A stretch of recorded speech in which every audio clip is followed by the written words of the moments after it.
So, let's describe the world that Islam invaded. Now, we're told that the Roman Empire collapsed when the German barbarians invaded Rome. Y'all heard that story? Well, that's false. That is not true. It is wrong. What happened was, after the German barbarian tribes invaded Rome, they set up their own version of the Roman Empire.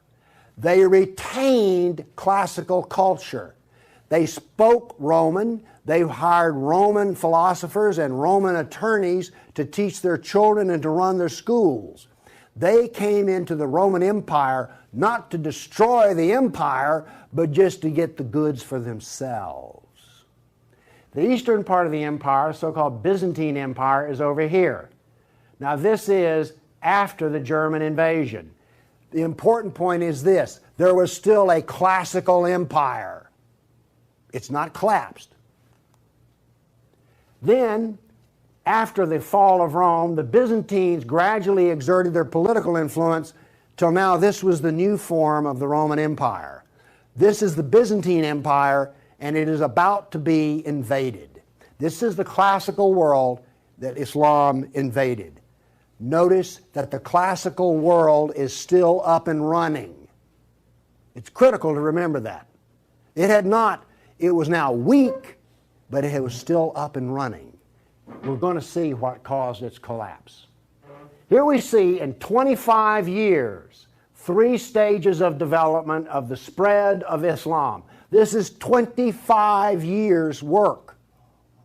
How is it that the Arabs were able to do to the Byzantine Empire what the Persians could not do in Iran? Now notice something else that's happened here.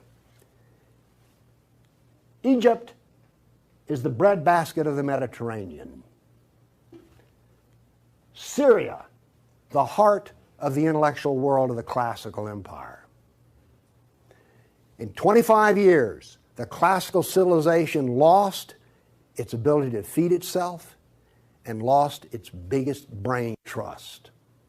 This destroys classical Christianity. Christianity that we have today is a bloody stump of the original Christianity. Why? This destroyed the heart of it, transformed it. The first stage of the annihilation of classical empire, gone. The heart of it's gone. Okay. A century later, notice over here in Spain, 750 AD, Spain is already Muslim. This is rapid-fire conquest. This is going to become very important because this happened as it were in the life of a nation overnight.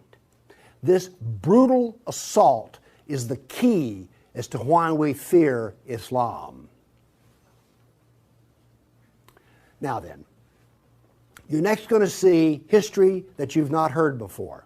I'm not a historian, but I am a scientist. And I can reason from data.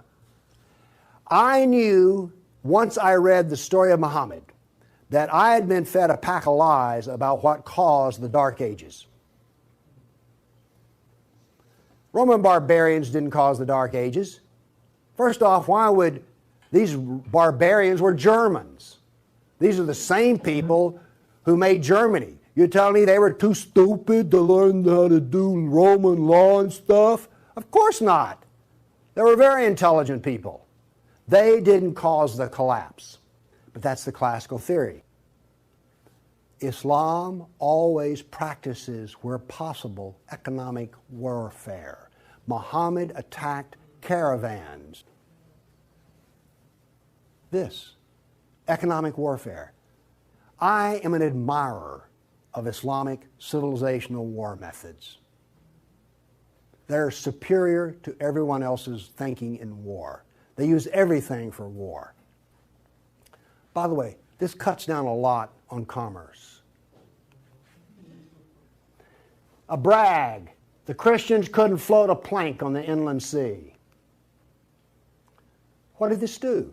It isolated Europe and impoverished Europe.